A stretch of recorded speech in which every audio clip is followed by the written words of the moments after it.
उसने कहा मैं सब कुछ कर चुकी, मैंने शहद डाल लिया, मैंने ड्रॉप डाल ली, मैंने सुरमा लगा लिया। मैंने कहा अरे तुमने ये सब क्यों किया? मेरा मेकअप देखना चाह रही थी कि मैं कौन से प्रोडक्ट यूज कर रही हूँ। उसकी मम्मी मुझसे बात करती, बेटा तुम्हारी वजह से ऐसा हो गया, सबसे पहले तो तुम 500 रुपए डालो पेट्रोल के। पहले तो मैंने उनसे कहा कि आंटी देखो मैं ट्रीटमेंट करा रही हूँ, ये तो गलत है कि आप मेहमानों के लिए जो उनका चाय पानी का खर्चा है वो भी आप मुझसे लो। तो भोगता है तेज गाड़ी चलने की। और कुछ ऐसे रहते थे, नहीं कैफी आपी कैफी। उन लोगों ने उसकी आईडी पे जाके रिएक्शन दिया उसके फेवर में। आप दोनों ने मिलकर कहीं कोई कंट्रोवर्सी क्रिएट तो नहीं करी?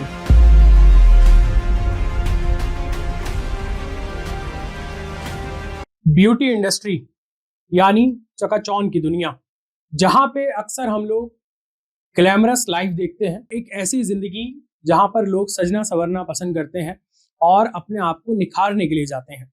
लेकिन कभी कभी इस इंडस्ट्री में कुछ चीजें ऐसी हो जाती हैं जो सबका ध्यान अपनी ओर खींच लेती हैं।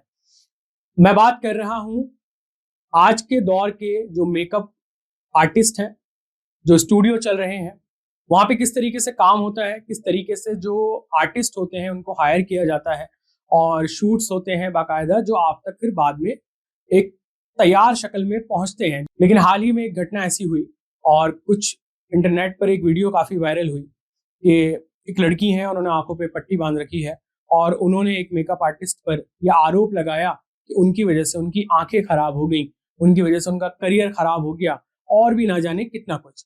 तो आज पॉडकास्ट इसी मुद्दे पर है कि कैसे ये ग्लैमरस दुनिया और इस दुनिया की क्या हकीकत है। तो आज हम जानेंगे कैफी जी से। कैफी जी, आपका बहुत बहुत स्वागत है हमारे पॉडकास्ट में। Thank you so much. आपने हमें वक्त दिया, इसके लिए मैं बहुत बहुत ज़्यादा शुक्रगुजार हूँ अपने इतनी ज़्यादा बिजी शेड्यूल से। कैफी जी, कितना वक्त हो गया आपको, कितने वक्त से काम कर रहे हैं आप? एक्चुअली वैसे टोटल देखा जाए तो मुझे 17 इयर्स हो गए कंप्लीट इस वक्त में। पहले मुंबई वर्क करती थी, उसके बाद मेरी शादी दिल्ली में हो गई तो मैं दिल्ली शिफ्ट हो गई। आप मुंबई बेस्ड हैं? हाँ जी, बांद्रा हिल रोड। हाँ जी। वहां से फिर आप शादी हो गई तो दिल्ली आ गए। दिल्ली आ गई। तो दिल्ली में कहाँ पे आपने ऑपरेट करना शुरू किया, कहाँ पर बेस्ड हैं आप? यही मेरे हस्बैंड का घर दरियागंज में था तो मैंने भी वहीं स्टार्ट किया, नियरेस्ट था मेरे ससुराल के पास में, वहीं। वहां से आपने शुरू किया, ठीक। तो मतलब मेकअप की तरफ आपका कैसे ध्यान गया कि मुझे इस इंडस्ट्री में जाना है? क्या अपने आप को देखकर लगा आपको कि भाई अल्लाह ने मुझे अच्छा खासा खूबसूरत बनाया है? तो यही रीजन था। सबसे पहले मुझे ऐसे लगता था कि मैं खुद को बहुत अच्छे से रेडी करती हूँ, तो मेरा शौक था काफी पहले से ही। तो फिर मेरे हस्बैंड ने मुझसे कहा कि यार तुम तो बहुत अच्छा लुक मेंटेन करती हो, सभी जगह जाते हैं तो सब लोग देखते हैं, तारीफ करते हैं। तो मैंने सोचा क्यों ना मुझे भी कुछ करना चाहिए। तो मेरे हस्बैंड ने कहा ठीक है आप कुछ करो, मैं आपको सैलून बना के देता हूँ। मैंने उनको बोला लेकिन मुझे तो कुछ आता ही नहीं पहले सैलून बनाने से। उन्होंने कहा वो तो लड़कियां करती हैं।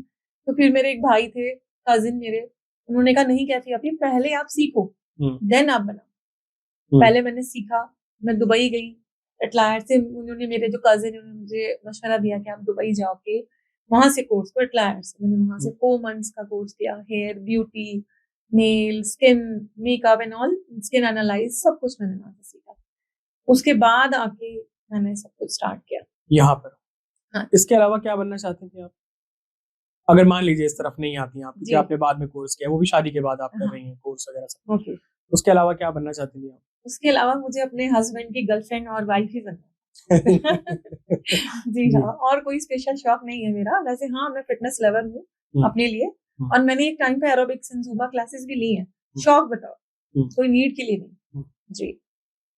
उसके अलावा जब आप मुंबई थी तो मुंबई में किस तरीके का लाइफस्टाइल रहा? और बहुत, आपको तो पता है मुंबई कितना मॉडर्न है वहाँ पर। वो तो हाँ, यहाँ से दिल्ली से बहुत अलग, किसी को किसी से कोई मतलब नहीं, कोई डिस्टर्बेंस नहीं, बहुत अच्छे से वहाँ का माहौल। लोग कैसे हैं मुंबई के? लोग भी बहुत अच्छे हैं। दिल्ली वालों ने तो जो दुख दिया वो दिया। हाँ। लेकिन मुंबई के लोग कैसे हैं? नहीं, मुंबई के लोग बहुत अच्छे हैं, किसी को किसी से कोई मतलब नहीं होता और एक दूसरे को सपोर्ट करते हैं। तो मेरा दिल आज भी वही है कि नहीं, वहाँ के लोग बहुत अच्छे। तो आपके लिए टफ नहीं था मुंबई से दिल्ली आना? हाँ, टफ था एक्चुअली। मेरा जब रिश्ता लगा मेरे हस्बैंड से तो मेरी एंगेजमेंट हुई, उसके 4 साल बाद मेरी शादी हुई। तो मुझे उनकी मोहब्बत ने मेरे लिए सब कुछ बहुत आसान कर दिया।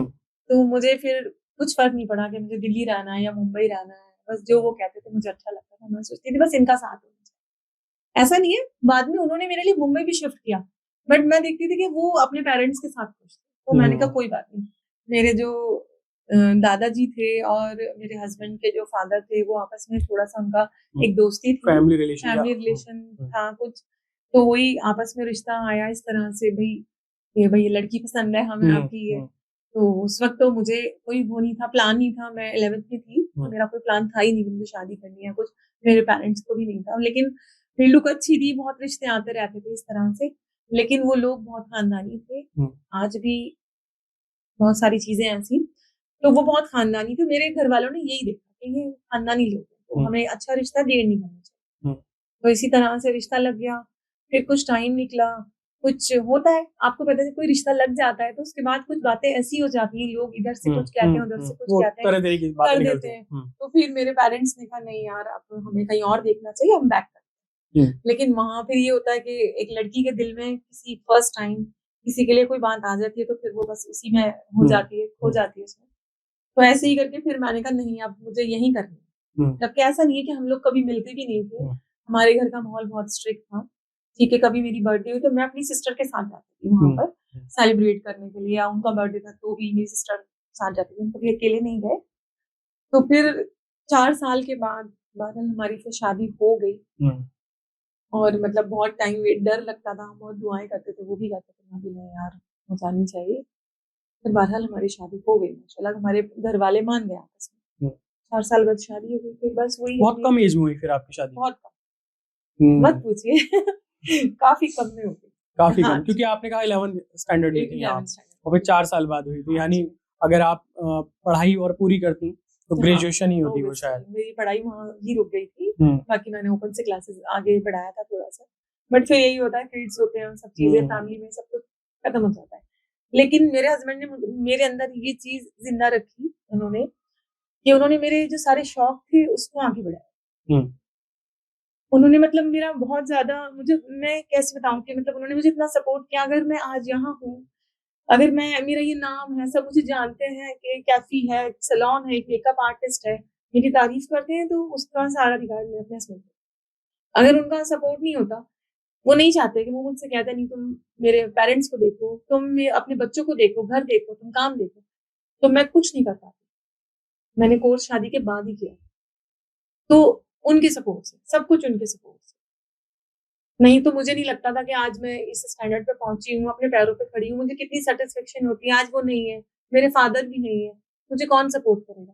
मैं बहुत नखरीली हूँ, मतलब मुझे किसी से मांगना अच्छा नहीं लगता, लेकिन उन्होंने मुझे इस मुकाम पर लाके खड़ा कर दिया कि मैं सब कुछ खुद कर सकती हूँ, मुझे किसी की कोई नीड नहीं है, मुझे किसी की सपोर्ट नहीं है। अल्लाह ने मुझे इस तरह का हुनर दे दिया मेरे हस्बैंड की सपोर्ट से कि मैं सब कुछ खुद कर सकती हूँ, अपनी फैमिली के लिए, अपने बच्चों के लिए, अपने लिए।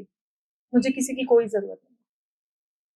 अभी आप अकेली मैनेज करते हैं सब कुछ? हाँ, सब कुछ मैं अभी अकेली मैनेज करती हूँ। मेरे बच्चों का सपोर्ट है, मेरी बड़ी वाली जो डॉटर है सेलिना, उसका बहुत सपोर्ट है, वो मेरी बिल्कुल दोस्त है, मेरे भाई बहन है, सब मतलब क्लोज है सब मुझसे, बट सब कुछ मैं खुद ही मैनेज करती हूँ, अपने बच्चों को देखना, सब कुछ।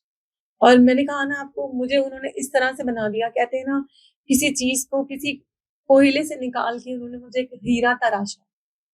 और अगर आज मैं ये सब नहीं करती तो मैं कैसे मैनेज करती, मैं कहाँ क्या करती, मेरी कोई बहुत लेवल पे पढ़ाई भी नहीं मैंने आगे की, तो मैं क्या ही करती, 8-10 हजार की कहीं जॉब कर रही होती शायद, और रो रही होती है सोच के कि यार ना मैंने पढ़ाई की, ना मुझे कोई सपोर्ट करने वाला है, तो पता नहीं मेरी जिंदगी क्या ही होती अगर मैं कभी ऐसे सोचती हूँ तो। बट उन्होंने मुझे इतना आगे बढ़ाया, मेरे लिए, मुझसे कहा कितनी बार, कितनी प्रॉब्लम्स आई कि बच्चों की तबीयत खराब है, कुछ है, वो कहते थे आप जाओ, मैं हूं ना, मैं देखूंगा। उनको अपना ऑफिस भी देखना होता है, उनका भी कंस्ट्रक्शन का काम था, उन्हें अपना काम भी देखना, उतना टायर्ड होते थे, 4 बजे घर आ जाते थे कि मुझे डिस्टर्बेंस ना हो, बस आप अपना काम देखो। मेड को कहते थे खाना भेजो, ये करो, ये करो। मतलब बहुत टैलेंटेड थे वो, ऐसा लगता है आज वो नहीं है, बट आज भी वो ऐसा लगता है वो साथ में, उन्होंने हर चीज, और पता नहीं उनकी शायद दुआएं हैं मेरे साथ कि वो उन्होंने, उनकी वजह से सब कुछ बहुत आसान है मेरी जिंदगी, बहुत आसान। मुझे इतनी उम्मीद नहीं थी कि मैं आज इतने स्टैंड हूँ, उनके जाने के बाद मुझे लगा था शायद मैं भी मर जाऊंगी और मैं ही कैसे मैनेज करूंगी, लेकिन मैंने सब कुछ मैनेज किया उनके सपोर्ट की वजह से। आपका जो बॉन्ड रहा होगा, हाँ जी, कितना वक्त हुआ था शादी को? शादी को तो मेरे 18 साल हो गए कंप्लीट, और मेरा बॉन्ड उनसे बहुत अच्छा था। देखिए, एक हस्बैंड वाइफ का बॉन्ड तो बन ही जाता है, और एक गर्लफ्रेंड बॉयफ्रेंड का बॉन्ड भी एक अलग चीज है, लेकिन एक दोस्ती वाला बॉन्ड, मतलब अगर हम आमने-सामने बैठे हैं, तो सिर्फ़ वो मेरी आँखों में जो वो कह देते थे मुझे समझ आ जाता था और जो मैं उनसे कहती थी वो हमें बोलना ही नहीं पड़ता था एक-दूसरे से, वो समझ जाते थे कि मैं क्या कहना चाहती हूँ और मैं कैसा चाहती हूँ, वो कैसा चाहते हैं, इस तरह का बॉन्ड। वो कभी किसी से मेरे लिए आधी बात नहीं सुनते थे, मेरा पूरा वेट करते थे, उनकी पूरी फैमिली आती थी, तब भी वो सब मुझसे इतना मज़ाक करते थे, "भई तुम जल्दी आ जाओ भाभी, ये जब भी खाना खाएँ।" इस तरह से। तो उनकी कमी बहुत खलती है मुझे और शायद ज़िंदगी भर खलेगी क्योंकि कुछ लोग ऐसे होते हैं हमारी ज़िंदगी में जिनकी जगह कोई नहीं ले सकता। हुँ। मुझे ऐसा लगता था ज़िंदगी में शायद मैंने सबसे ज़्यादा अपने पापा से प्यार किया। बट जब मेरे हस्बैंड चले गए तो मुझे जब पता चला कि नहीं, मैंने अपने हस्बैंड से ज़्यादा प्यार किया पापा से नहीं। क्योंकि उन्होंने पापा से भी ज़्यादा फ़र्ज़ निभाया। हर चीज़ को मुझे आगे रखा। कभी मुझे किसी चीज़ का दुःख होने नहीं दिया। हर चीज़ से मतलब नहीं तुम पुश करते रहते थे, नहीं तुम कुछ करो, तुम करोगी। तुम अपनी क्वालिटीज़ नहीं जानती कैसी? यही कहते थे। मैं सोचती थी यार मैं क्या हूँ? मुझे मतलब ये इस तरह से कहते हैं, मैं भी एक नॉर्मल इंसान हूँ। बट वो मुझे इतना पुश करते थे, नहीं तुम्हें नहीं पता तुम्हारे अंदर क्वालिटीज़ हैं। तुम इसको दिखाओ, इसको करो। कहाँ मैंने एक छोटा-सा पार्लर बनाया था। एक 2 कुर्सियों का सैलून, छोटा-सा आई थिंक 10 बाय 10 का सैलून था। आज माशाल्लाह से उसका 7,000 रेंट था, रेंट पे लिया था। आज भी रेंट पे है, ऐसी बात नहीं है। बनाने को मैं अपना बना सकती हूँ, मैं ढूँढ रही हूँ स्पेस। आज 50,000 मेरे सैलून का रेंट है और मेरे हुँ। लिए कोई बड़ी बात नहीं है। मैंने बहुत आगे लेवल पे अपने यहाँ काम को बढ़ाया है। लेकिन कहते हैं ना तिनके को सहारा वाली, जब वो उन्होंने मुझे सपोर्ट किया, ऐसा नहीं है मैंने उनसे कोई पैसों की सपोर्ट नहीं ली, ना अपने कोई फादर से, ना भाई-बहनों से, किसी से नहीं।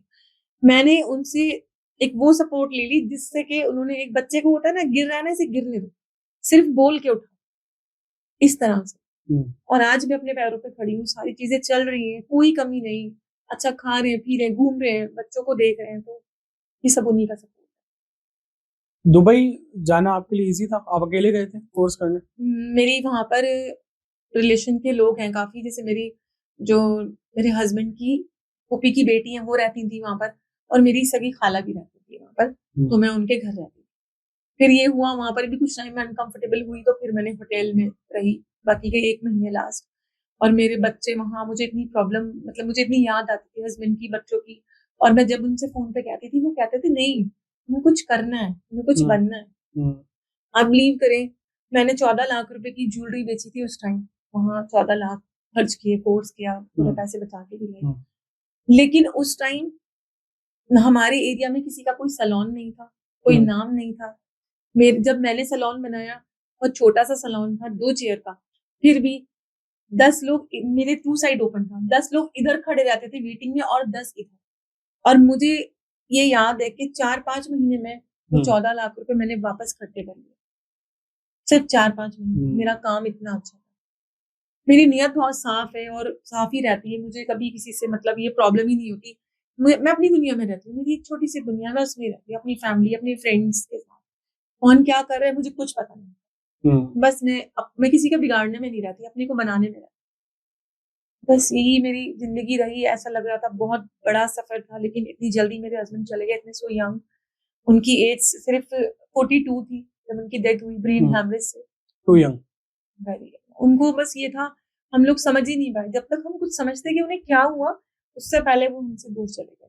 उनको बस पेन होता था कभी-कभी, ऐसे हो जाता है सर दर्द नॉर्मली, या चाय-वाय पी लो तो ठीक हो जाता है। होता रहता था। हम फिर एक दिन डिसाइड किया, शिज़ी कहते थे उनको, निकनेम उनका वैसे शादाब था, बट शिज़ी कहते थे। तो मैंने कहा यार शिज़ी चलो यार चलते हैं, हुँ। दिखा के आते हैं डॉक्टर को। फिर भी हुँ। उन्होंने बोला अरे यार अभी मैं एक मेडिसिन लूँगा ठीक हो जाएगा, नॉर्मल पेन है। उनको अपनी केयर ही नहीं थी कभी। हुँ। मेरी ही गलती थी कि मुझे थोड़ा-सा और उनके लिए होना था कि नहीं यार हुँ। क्या है फ़ोर्स ये? करना था आपको। हाँ, हुँ। फ़ोर्स करना था। अच्छा वो कभी शो ही नहीं करते थे अपना कोई दर्द, उन्होंने मुझसे शो ही नहीं किया। तो एक दिन क्या हुआ, मेरी ही तबीयत खराब, मैंने टेस्ट करवाए, थोड़ा-सा किडनी में कुछ आया था थोड़ा बहुत माइनर सा। कहने लगे चलो डॉक्टर के पास चलते हैं। वहीं मैंने उन्हें पकड़ लिया। हुँ। मैंने कहा नहीं पहले आप इन्हें देखिए, हुँ। ये मुझे लगता है इनको पेन होता है। फिर उन डॉक्टर ने उनका ब्लड प्रेशर देखा तो 200 हुँ। और उनका ईसीजी देखा तो उसमें भी प्रॉब्लम। और डॉक्टर को सिर्फ दूसरे दिन कहीं बाहर जाना था। उन्होंने कहा मैं 15 दिन की दवाई दे रहा हूँ, 15 दिन बाद आपको आना है। 15 दिन मेरे हस्बैंड ने रेगुलर दवाई खाई नहीं। उन्होंने कहा ये तो डॉक्टर का काम होता है, डराते हैं। अगर मुझे ये पता होता कि उस 15 दिन में मेरी ज़िंदगी खत्म हो जाएगी, तो शायद मैं उनको उनके पास ही बैठी रहती, वो मेडिसिन उनको ऑन टाइम देती। और डॉक्टर के आने का वेट करती। मुझे नहीं पता था। उन्होंने 10 दिन दवाई खाई और 11वें दिन कहने लगे कि नहीं यार कैफी, मैं नहीं खा सकता रोज-रोज इस तरह की कोई मेडिसिन। मैं वॉक पे जाऊँगा, मैं जिम जॉइन करूँगा और ठीक हो जाएगा। बस एक दिन मैं सैलून में थी, अचानक मैं अपने स्टाफ के साथ वर्क कर रही थी। 19 अप्रैल की बात है, 24 अप्रैल तक तो वो हॉस्पिटल में थे। 19 अप्रैल हाँ जी। 2024। जी, जी, जी। सॉरी 19 नहीं, 21 अप्रैल हुँ, 2024 में अचानक से कॉल आता है किसी का कि मेरे हाथ ग्लव्स में थे, मैं हेयर वर्क कर रही थी। एक कॉल आती है अचानक से कि जिसका ये फ़ोन है वो रोड पर गिरे हुए हैं। तो मैंने अपना फ़ोन अपने स्टाफ से उठवाया।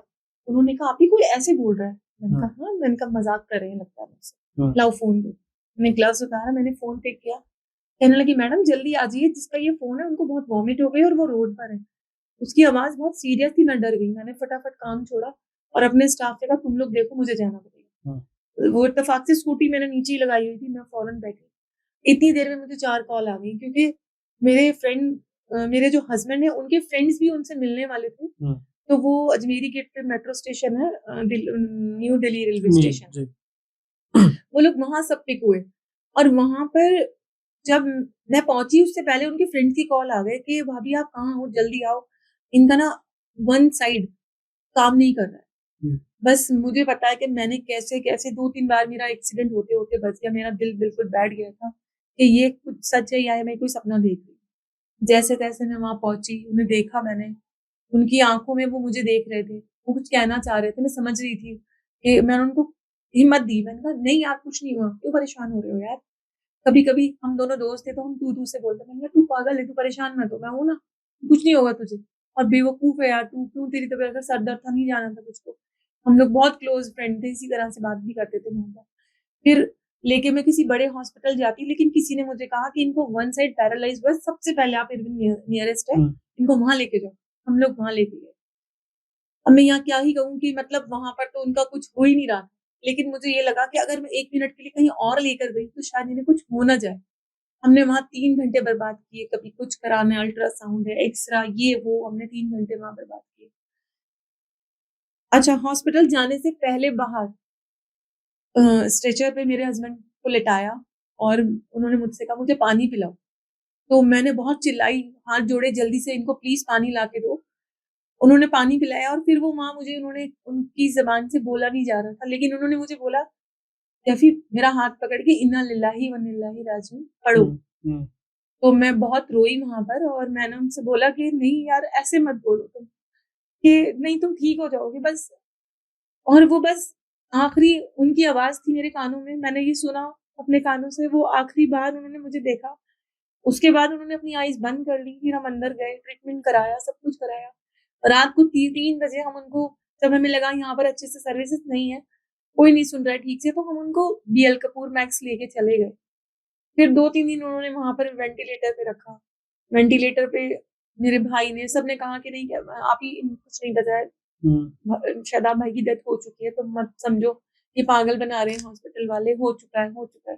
लेकिन मेरा मन नहीं मान रहा था। मैंने कहा नहीं कोई बात नहीं, हम उम्मीद थी, कोई नहीं वेंटिलेटर पे है ना, आप करो। मैं बार-बार डॉक्टर को पुश करी, आप प्लीज़ देखो, आप प्लीज़ देखो।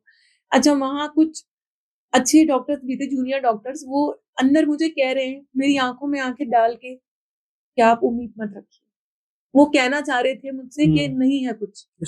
इशारा कर रहे थे क्योंकि वो डर रहे थे कि उनके जो सीनियर्स हैं उनके आगे नहीं बोल सकते। लेकिन वो मेरी तकलीफ को देख के, हमारे सारे, मेरी सिस्टर इन लॉ, सब मेरे जो भी हमारे अपने थे, सब बाहर हॉस्पिटल में थे। उनकी तकलीफ को देख के वो हमें समझा रहे थे कि आप इन्हें ले जाओ यहाँ से, इनमें कुछ नहीं है। इनडायरेक्टली बोल रहे थे, आप प्लीज समझो, अब मुश्किल है, थोड़ा सा मुश्किल है, ऐसे बोले जा रहे थे। फिर एक बार क्या हुआ कि हमने 2-3 दिन वहाँ गुज़ारे। 24-23 तारीख की रात की बात है। भाई ने मेरे कहा, "नहीं, कोई रिएक्शन नहीं है। देखो ये मशीन से साँस ले रहे हैं, क्यों नहीं समझती हो?" और आपको बताऊँ, मैं रात को नमाज़ पढ़ रही हूँ हॉस्पिटल में, एक कोने में, एक अंदर से आवाज़ आ रही है मेरे कि मुझे ये समझ नहीं आ रहा वो आवाज़ कैसी थी। वो जैसे कि शायद मेरे हस्बैंड ही मुझसे कह रहे हो कि कैफी घर जाओ और अंगनाई सारी जो भी हमारा फ्लोर है उसे क्लीन कराओ, गुसल की तैयारी करो। वो आवाज़ किसकी थी, कैसी थी, मुझे नहीं पता। मैं इतनी मैच्योर नहीं थी, ना मेरे अंदर इतनी ताकत थी कि मैं उस चीज़ को समझ सकूँ कि ये क्या हो रहा है। लेकिन मुझे पता चल रहा है कि कोई मुझसे ऐसा कह रहा है। फिर भी मैंने उस चीज को इग्नोर किया, तस्बीह पढ़ी। इतनी देर में मेरा भाई आया कि मैं ऊपर जा रहा हूँ देखने ये क्या है, कुछ भी रिएक्शन नहीं है, ये मशीन हटा के दिखाओ, उनको बोला। तो मेरे भाई ने ऊपर जाके हंगामा किया, उसने कहा कि ये वेंटिलेटर आप हटाओ, सिर्फ 2 मिनट के लिए, एक सांस हम देखना चाहते हैं, इनमें अपनी है। ये कहते ही उन्होंने कहा ठीक है हम आपको दिखाते हैं, आप ये लो, ये मेडिसिन है, ये वो, उसको बहाने से भेज दिया। भाई को वो मेडिसिन लेने गया, इतनी देर में वो मेडिसिन ले रहा, मेरे पास कॉल आ गई, इनकी सांसें उखड़ गई। जब तक हम ऊपर गए तो उन्होंने कहा ही इज नो मोर। मतलब वो सारा ड्रामा था, डेथ उनकी 19 तारीख को ही हो चुकी थी, वो सब झूठ था। बस ये जिंदगी का कभी समझ में नहीं आता, ऐसा लगता है बहुत लंबा सफर था, और कभी ऐसा लगता है कि सिर्फ एक दिन ही हम दोनों साथ रहे। हमारी बहुत अच्छी जर्नी है, शायद महीनों लग जाएंगे मुझे एक्सप्लेन करने में, अगर मैं बताऊंगी कि कितना अच्छा रिलेशन था हम दोनों का। एक नजर, मुझे लगता है बस वो हम दोनों को नजर लग गई। हर कोई मुझसे आके कहता था यार तुम्हारे हस्बैंड कितने अच्छे हैं, लेकिन आज भी मैं हफ्ते में 2 बार कब्रिस्तान जाती हूँ, पहले मैं रोज जाती हूँ, क्योंकि मैंने उनसे प्रॉमिस किया था कि अगर उनको कुछ हुआ तो मैं रात को नहीं आऊंगी, मैं सेकेंड डे आऊंगी, आप मेरा वेट करना। और मैं उनसे कहती थी कि शीजी अगर मुझे पहले कुछ हो गया ना तो मुझे रात को बहुत डर लगता है, आप पहले पहुंच जाओ। फिर वही था, मैंने अपना प्रॉमिस भी पूरा करना था। सेकेंड डे मैं मॉर्निंग में पहुंच गई वहां पर। आज भी मैं जाती हूँ वहां, बहुत देर बातें करती हूँ, 2-2 घंटे बैठती हूँ। लोगों को लगता है कि या तो इसे कुछ दिख रहा है या फिर ये पागल है। तो लेकिन लेडीज का तो जाना मना है। हाँ आप चले जाते हैं लेकिन दिल्ली गेट। हाँ, लेडीज का जाना मना है, लेकिन मैं जाती हूँ, मैंने कुछ प्रॉमिसेस किए हुए थे, मैं कवर करके जाती हूँ। मुझे लगता है लेडीज का जाना शायद इसलिए भी मना है कि वहां जाके रोना धोना सारी चीजें होती है, लेकिन वो मेरी जिंदगी में आज भी है। ठीक है, मुझे रोना आ जाता है उनको याद करके, वहां मैं बैठती हूँ, क्योंकि मुझे उनको सब कुछ बताना भी तो होता है ना कि हमारी जिंदगी में क्या चल रहा है। छोटी वाली डॉटर तो वो बहुत लाडली थी उनकी, बहुत ज्यादा प्यार करते थे उससे, 1 मिनट भी उसके बगैर नहीं रहते थे, रोज उसको पार्क ले जाना, अपनी ड्यूटीज निभाते थे प्रॉपर तरीके से।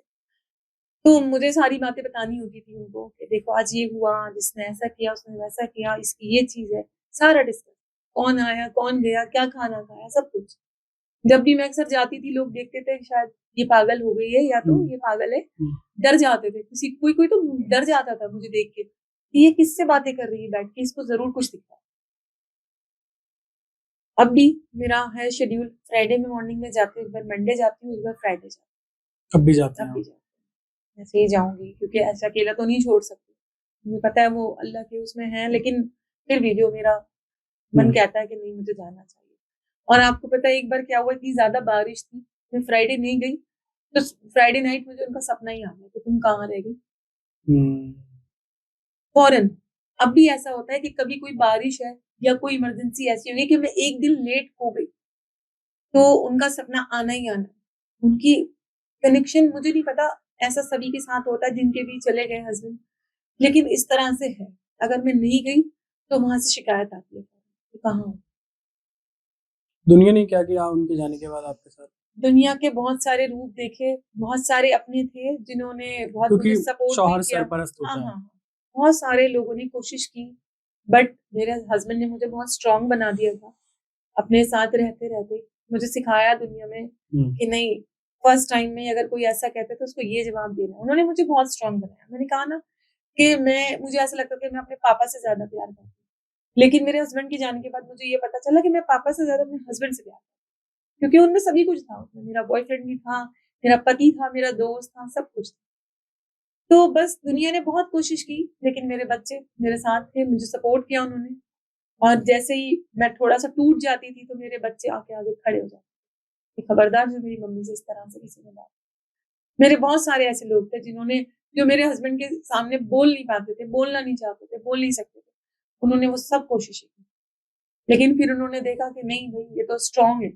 वाकई में उन्होंने मुझे इतना स्ट्रांग बनाया, और मेरे बच्चों की और मेरे घर वालों की, मेरे लॉज, मेरी सिस्टर इन लॉज, सबके सपोर्ट से मैं माशाल्लाह से आज खड़ी हूँ, उसी तरह से अपना बिजनेस कर रही हूँ, अपने बच्चे देख रही हूँ।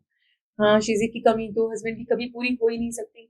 मुझे ऐसा लगता है जिंदगी भर मेरा ऐसे ही रहेगा कि मेरे पास 4 दीवार है, बस मेरे पास छत नहीं, वो बस उनकी कमी इस तरह से है। आपके पास जो क्लाइंट्स आते हैं आमतौर पर, जो अभी हमने, अगर हम वीडियो पे आए जो अपने वीडियो देखा जी जी बहुत ज्यादा वायरल हुआ, वो हाँ जी आप पे आरोप लगा कि आपने वो लेंस कुछ खराब यूज जी किए जी जी या उनकी आंखें जी सपनी, ये सब क्या था?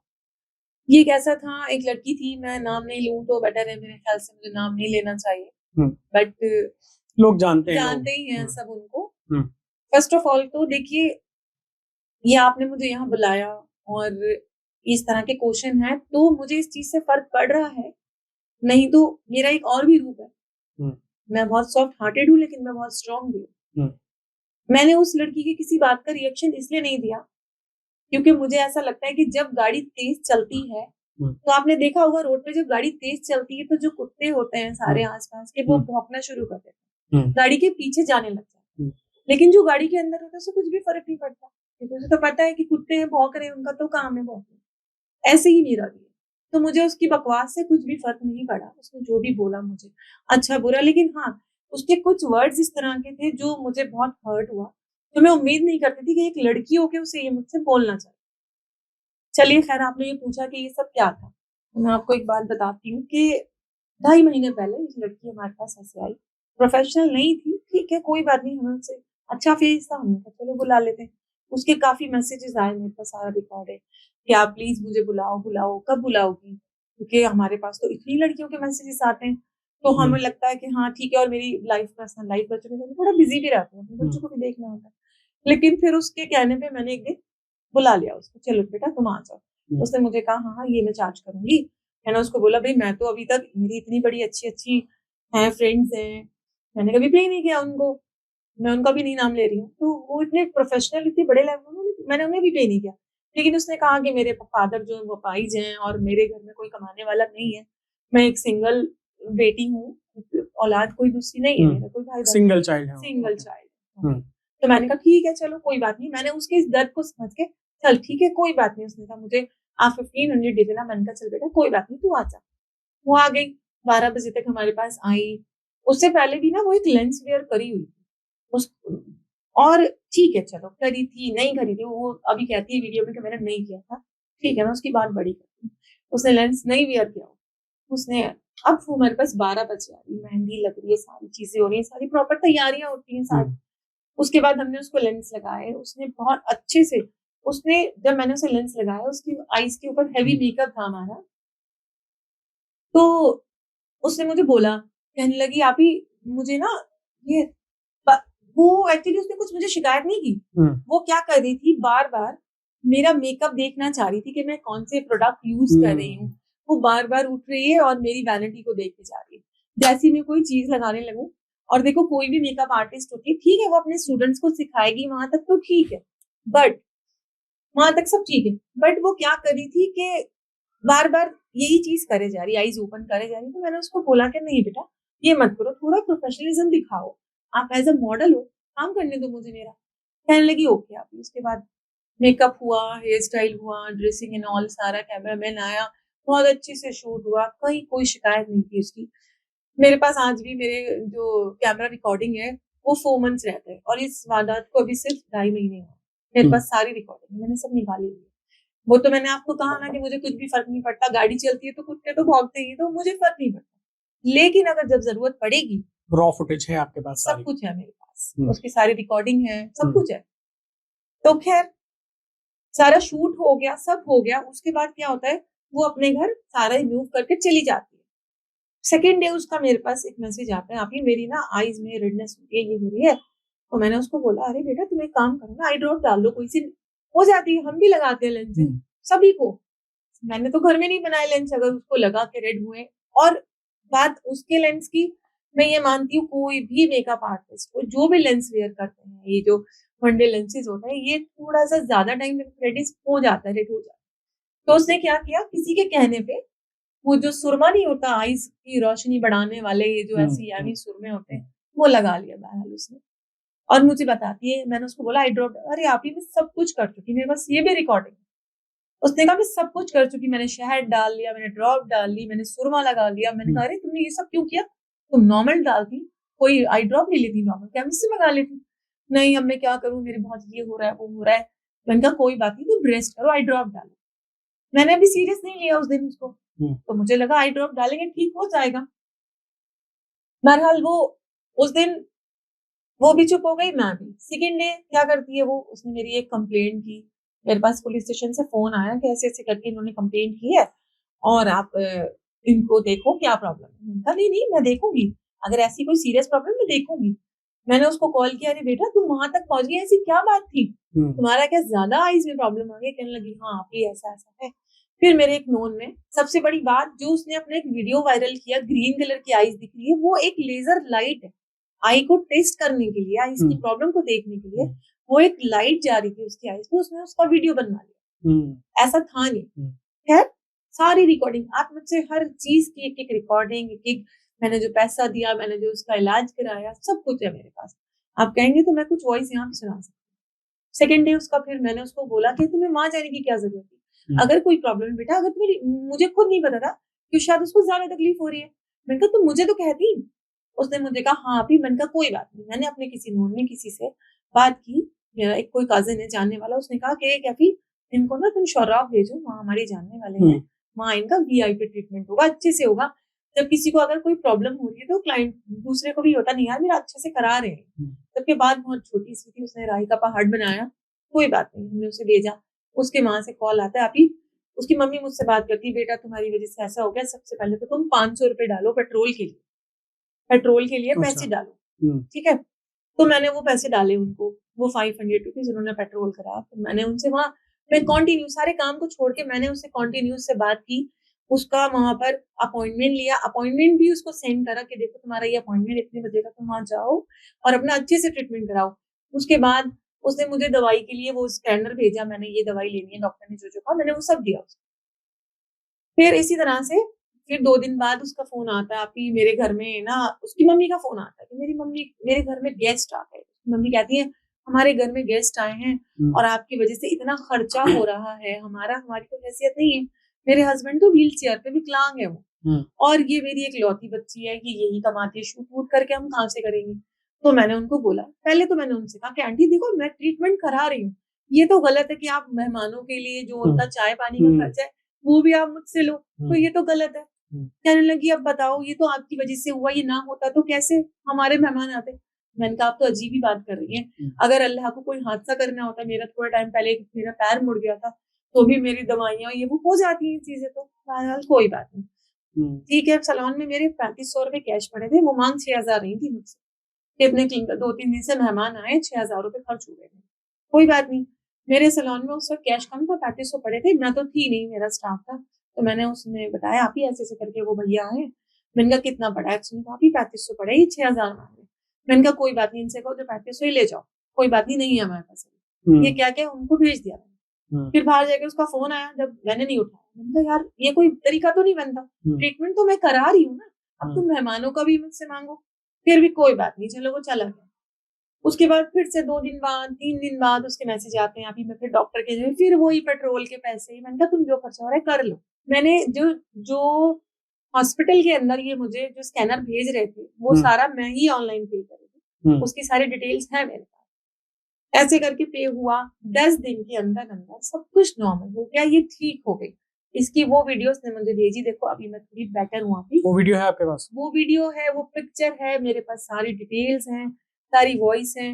इतनी बड़ी बड़ी बात बोल दी कि विधवाओं से मुझे बहुत हर्ट हुआ। ये तो एक अल्लाह की मर्जी थी ना, मैं खुद से शौक से तो विधवा नहीं हो गई।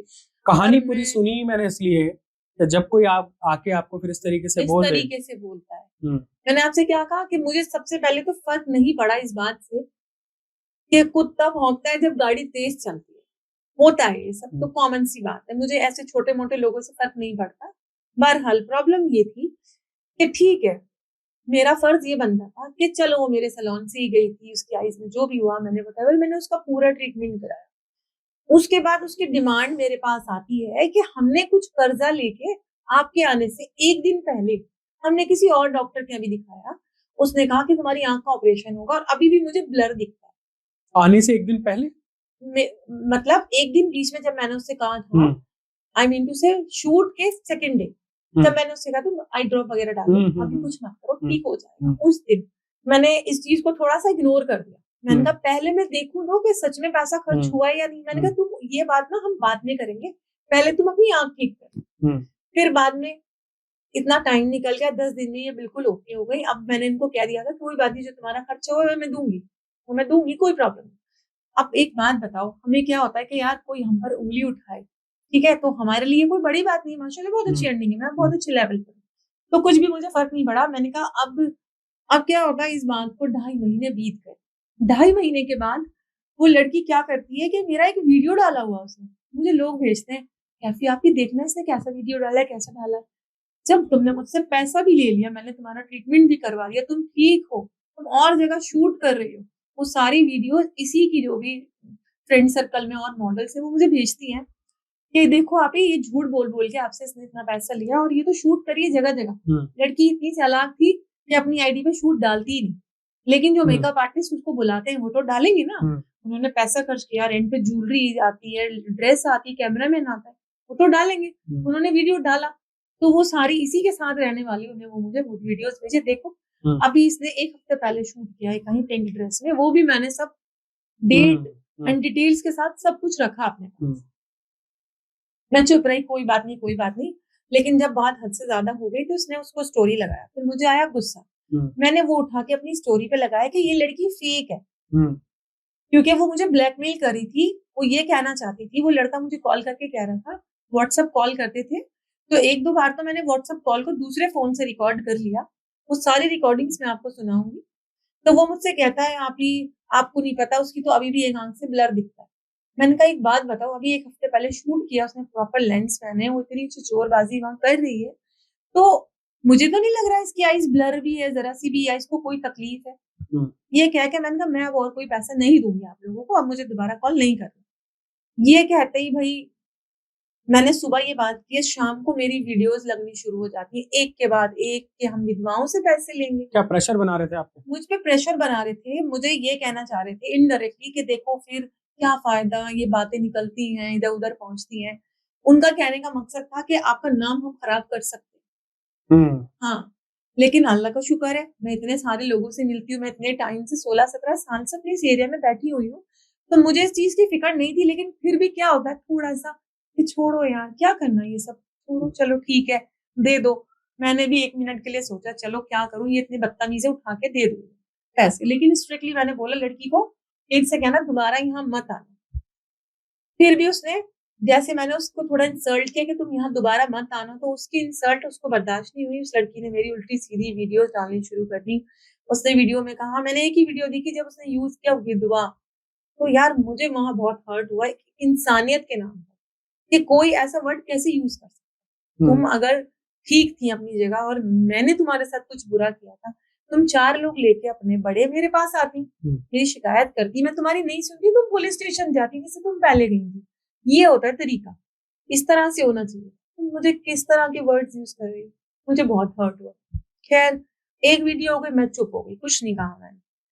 फिर एक वीडियो हो गई, एक के बाद एक वीडियो लोगों के मेरे पास 2000 वीडियोस मेरे पास आ गई। कैफी आपी जो मेरे फैंस हैं, जो मेरे इंस्टाग्राम फैमिली है, जो मेरे हमदर्द हैं, जो वाकई में मुझे प्यार करते हैं, वो सारी लड़कियां मुझे इतने मैसेज करें कैफी आपी आपसे बदतमीजी करे, आप क्यों कोई एक्शन नहीं लेते, क्यों कोई एक्शन नहीं लेते। मेरा एक्शन लेने का तरीका थोड़ा अलग है, क्योंकि अगर मैं ऐसा नहीं है, गालियां तो सभी को आती हैं, बदतमीजी सभी को आती है, हम भी यहीं से ही हैं दिल्ली से, तो सबको सब कुछ आता है। लेकिन अगर हम उसकी तरह ऐसे ही उसको जवाब देंगे तो उसमें और हमें तो कोई फर्क रह ही नहीं जाएगा। क्योंकि देखो उसका जो स्टैंडर्ड है वो उसने दिखाया, लोगों ने देखा उसकी लैंग्वेज लाला और इस तरह से समथिंग, वो ऐसी है वो वैसी है। और उसने मेरे फादर को कहा कि तेरे बाप ने दिए 25,000 रुपए, हाँ, और तेरे कसम ने, ये वर्ड्स उसके देखो। यही फर्क होता है पढ़े लिखे और जाहिल में, फर्क होता है बस। तो खैर और क्या क्या एलिगेशंस लगे आप पर? यही उल्टा सीधा अपने लोगों से, मेरे जो फेवर के लोग हैं वो कमेंट करते थे, वो डिलीट करते क्योंकि आईडी उसके हाथ में थी। और वो मुझे कहते हैं कि कैफी आपी हम मैसेज कर रहे हैं इसको, क्या नहीं हम जानते कैफी आपी को ऐसी नहीं है, तो वो कमेंट डिलीट कर देती और अपने ही फेक लोगों से खूब सारे कमेंट कराने, और वो कर रहे होंगे। देखो जब कोई इंसान किसी लेवल पे पहुंचता है तो हमारे बहुत सारे हेटर्स होते हैं, ठीक है, चाहे उनके साथ अच्छा किया हो, चाहे वो उन्हें जानते नहीं जानते, अपने आप बनते हैं दुश्मन, वो अपने आप दुश्मन बन जाते हैं। जब आप कुछ करने लगते हो तो ऐसे करके वो बहुत सारे ये सब चलता रहा। लेकिन मैंने कुछ नहीं किया, मैंने सिर्फ अपने इंस्टाग्राम पर उसके लोगों के वो कमेंट्स डाले जो मेरे फेवर में थे। कैफी आपी हम इसको जानते हैं और हम आपको भी जानते हैं, आप कैसे हो। वही स्टोरी में रोज डालती गई। मैंने सिर्फ अपना फेवर दिखाया, उसकी कोई शिकायत नहीं। मैं चाहती हूँ उसकी आईडी पे जाती, उसे कमेंट करती, उसे बोलती, मैंने कुछ नहीं बोला। मैंने कहा तू करती रह। मैंने कहा ना, वही फिर एक बात मैं कहूंगी कि कुत्ता तो भौंकता है तेज गाड़ी चलने पे, वही है कि मेरी जिंदगी बहुत अच्छे से चल रही है, बहुत आगे चल रही है और वो भौंक रही है, तो मुझे फर्क नहीं पड़ा। आपके दोस्तों को भी भड़काया कुछ? और हाँ, मेरे बहुत सारे। सबसे बड़ी बात तो मुझे ऐसा लगा, एक बात बताऊं मैं आपको जावेद, कि मुझे ऐसा लगता है कि ये बहुत अच्छा ही हुआ। मेरी आंखें खुलनी बहुत जरूरी थी। कुछ चेहरे सामने आ गए। चेहरे सामने आ गए। कुछ चेहरे ऐसे थे जो देखकर पीछे हो गए कि हम ही इन्वॉल्व होंगे इसके अंदर, जिनको मैं बहुत क्लोज समझती, जिनको मैं बहुत सपोर्ट करती थी, उनकी एक आवाज पे मैं उनके लिए खड़ी थी, वो चेहरे। और कुछ ऐसे जो मेरे लिए हमेशा बहुत ऐसे रहते थे, नहीं कैफी आपी कैफी कैफी, उन लोगों ने उसकी आईडी पे जाके रिएक्शन दिया उसके फेवर में। तो उनको क्या लगा कि 1-2-4 वीडियो डालने से मेरा क्या बिगड़ेगा। मैंने 17 साल दिए इस पुरानी दिल्ली को। यहाँ पर हर लोग, मेरे सारे क्लाइंट्स मेरे फैमिली की तरह हैं। मेरे लिए आते तो खाना लेकर आते हैं, अपने घर से चाय कॉफी बना के लाते, नहीं आज आपके साथ सिर्फ कॉफी पीने आए। तो मुझे इस चीज की टेंशन नहीं है, बस मुझे उसके वर्ड्स बहुत खराब है। तो लोगों ने साथ नहीं दिया जब जरूरत थी आपको? लोगों ने साथ नहीं दिया, कुछ लोगों ने दिया भी। बहुत सारे लोगों ने कहा हम ऐसे कर देंगे, हम वैसे कर देंगे। मैंने कहा नहीं, हम लोग इसके जैसे नहीं है, हमारा ये स्टैंडर्ड नहीं है, हम कोई इस तरह के एरिया में रहने वाले नहीं है। तो हमारा जो तरीका, हमारा जो प्रोसेस है, हम उसके अकॉर्डिंग बात करें। बस ये था कि कुछ चेहरे सामने आए, थोड़ा सा 2-3 दिन मुझे बड़ा दुख हुआ कि जिनको मैं अपना समझती थी, अयाना, अब सना, अयाना के नाम से आईडी है सना की, उनको 1 मिनट में ये चीज इतनी बुरी लगी कि कैफी के खिलाफ तुम ऐसे कैसे कह रही हो। वो मेरी दोस्त है, बट ऐसा नहीं है कि उन्होंने उसके फेवर में ना बात की, उन्होंने उसका भी फेवर है कि तुम्हें अगर जो भी बात की तुम्हें अलग से करनी थी, तुमने क्या जरूरत थी इस तरह से बदतमीजी, ये विधवा है और इसका बाप, इसका कसम, और ये वर्ड्स यूज किए उन्होंने। अपने भाई वो जैसा इंसान का कैरेक्टर होता है वो उसके अकॉर्डिंग ही बात करते। वीडियोस वगैरह हटाते हैं वो या कुछ भी करते हैं, तो आपकी तरफ से चीजें कैसे खत्म होंगी? मुझे ऐसा लगता है उसको माफी मांगनी चाहिए। कैसे? वैसे ही जैसे उसने वीडियो डाली और उसको एक माफी मांगनी चाहिए कि सॉरी कैफी आपकी, मुझसे गलती हो गई, ये तरीका गलत है। उसके मैं ये नहीं कहती कि उसको ऑनलाइन शिकायत नहीं है। हाँ जी, ऑनलाइन मैं ये नहीं कहती, ठीक है हो सकता है उसको कोई शिकायत हो मुझसे, ठीक है, उसकी जो भी डिमांड थी, ठीक है, उसको लगता है कि नहीं कम है, ठीक है, मेरे लेवल के अकॉर्डिंग उसको कम लग रहे होंगे कि नहीं मैं इनसे थोड़ा बहुत, ठीक है, वो सब भी मैं एग्री करती हूँ, बट तरीका गलत, तरीका बहुत गलत। कुछ लोग ये भी तो कह सकते हैं ना कि आप दोनों ने मिलकर कहीं कोई कंट्रोवर्सी क्रिएट तो नहीं करी? अच्छा, आप ये कहना चाह रहे हैं कि दोनों मिलके दोनों मिलके कोई कंट्रोवर्सी क्रिएट करके और फिर फेमस होए, फॉलोवर्स बढ़ाएं, कहीं ऐसा तो नहीं है कुछ के बाद में हो कि भाई आप दोनों एक वीडियो में हमें बैठे मिले और कि भाई हम तो बहुत अच्छे हैं, सब कुछ ठीक हो गया? अब आप ये सोचिए कि आपको ऐसा लगता है मेरा एक ऐसा स्टैंडर्ड है कि मैं अपने लोगों का सवाल हो सकता है, लोगों का सवाल हो सकता है, ठीक है, हाँ कहा भी था, कुछ कमेंट्स आए थे मेरे पास इस तरह से कि इनकी मिली भगत है, शायद फेमस होना चाहती है। तो फेमस होने के लिए तो बहुत सारे तरीके हैं। क्या मैं अपने ऊपर ये वर्ड्स कहलवाऊंगी कि मैं एक विधवा हूँ और मेरे बाप का और इसके बाप और ये सारे वर्ड्स, इतना बुरा मैं अपने आप को कैसे कहलवा सकती, है ना। मुझे फेमस होने के लिए और बहुत सारे तरीके हैं। मेरा मुंबई के अंदर इतना अच्छा टच है सारा सेलिब्रिटी से, मैं वहाँ मेकअप करती थी गोरेगांव के अंदर, आप देखेंगे कभी इंस्टाग्राम पे तो काफी सारी पिक्चर्स भी मैंने शेयर की है। बट मुझे लोगों की ये बेवकूफी है कि फेमस होने के लिए पहले मैं अपने आप को खुद कीचड़ में गिरवाऊं, तो ये एक गलत लोगों की सोच। उनके क्या इंटेंशन लगते हैं आपको, उन्होंने क्यों किया ये, आपको क्यों लगता है, क्या लगता है आपको? मैं बहुत क्लियर हूँ इस चीज से, वो लड़की बहुत ज्यादा बेवकूफ है, ठीक है, उसने पैसे लिए, जो भी उसने किया, ठीक है, पहले उसके दिमाग में पैसों का लालच था। एक वीडियो के बाद जो उसने बार बार वीडियो डाली है वो बहुत बेवकूफ है मेरी नजरों में, क्योंकि हमारा सीजन का टाइम है, आपको पता ही है, अब एक साथ सबकी दुकानें होती है, तो हर सैलून वाला हो या कोई भी बिजनेस, कोई कपड़े वाला हो, कोई रेस्टोरेंट हो, हर आदमी क्या चाहता है, ग्राहक मेरे पास है, नींबू मिर्ची लगा देते हैं लोग, ग्राहक हमारे पास है। तो ऐसे ही कुछ मेकअप आर्टिस्ट हैं हमारे एरिया की, अभी बनी है, 4-4 साल हुए उनको इस एरिया में। 10-12 साल पहले कोई मेकअप आर्टिस्ट नाम की लेडी थी ही नहीं। तो उन्होंने उसको भड़काया मेरे खिलाफ, ऐसे मुझे लोगों से पता चला, उन्हीं लोगों से जो इसी के टच में, या उन्होंने ऐसा कहा, उन्होंने, मैं नाम नहीं ले सकती उन लोगों का, क्योंकि मैं हूं ही नहीं ऐसी। मैं सबको, मैंने उनके कमेंट्स पढ़े, लोगों ने मुझे स्क्रीनशॉट करा, तब मुझे पता चला। मुझे फॉलो भी करा हुआ है, कुछ मेकअप आर्टिस्ट ऐसे हैं जो अब शायद अनफॉलो कर देंगे इस वीडियो के बाद, लेकिन मैंने उनका भी स्क्रीनशॉट किया हुआ। एक तरफ से उन्होंने मुझे फॉलो किया, मुझे लाइक कर रहे हैं, तभी तो फॉलो किया मुझे, शायद ऐसा मुझे लगा। उसके बाद वहां जाके उसको फेवर करना, उसकी बात को बड़ा करना। तो बहरहाल मुझे बस यही लगा कि उसको भड़काया गया, हमारे एरिया के मेकअप आर्टिस्ट, क्योंकि अब मेरे पास सिर्फ मैं मेकअप आर्टिस्ट नहीं हूँ, मेरे पास सिर्फ मेकअप नहीं है, मेरे पास हेयर है, मेरे पास स्किन है, मैं स्किन एनालाइज का कोर्स किया हुआ है, मेरे पास प्रोडक्ट्स हैं। मैं यहाँ पर वो क्रीम्स नहीं बनाती बोल के जो बनाती हैं, नहीं है मेरा। हाँ जी, मैं वो मेरा काम नहीं है। मेरा काम माशाल्लाह बाहर से, अभी आपने देखा होगा 3-4 महीने पहले मैं कतर गई थी, तब भी मैं वहां पर एक ब्रांच बनाने का, मेरा और मेरी आंटी का प्लान हो रहा था। हमने वहाँ प्रॉपर्टी देखी और वहाँ सब कुछ देखा, मैं बहुत अच्छा लगा वहाँ पर। तो वही मैं वहाँ गई, मैं ऐसे जाती हूँ, मैं ऐसे दुबई गई, एक बार और भी गई, वहां से अच्छी प्रोडक्ट्स लेकर आती हूँ अपने क्लाइंट्स के लिए, हर बार कुछ अच्छा अपडेट करती हूँ। यहाँ पर मेकअप आर्टिस्ट को लगता है नहीं स्टूडेंट्स हैं, ये है, तो वो बहुत कुछ समझती है, लेकिन उनका सीजन में जब वो स्टॉप हो जाता है, मेरा 12 महीने का काम। इसी तरह से मैं उसको यही समझाऊंगी कि अब भी ठीक है, उसने जो भी किया, अब आगे होगा जो होगा, बट ऐसे किसी की बातों में नहीं आना चाहिए। तो ये थी कैफी जी की साइड जो उन्होंने रखी, उन्होंने आप लोगों को बताई, और कितने पैसे लिए गए, क्या कब हुआ, वो सब कुछ अब आपके सामने है। अब आपकी राय है, आप फैसला करिए कौन गलत कौन सही, क्योंकि जनता ही सर्वोपरि होती है। मिलेंगे फिर किसी नए पॉडकास्ट में, और इस पॉडकास्ट को हर घर तक पहुंचाने में हमारी मदद जरूर करिए।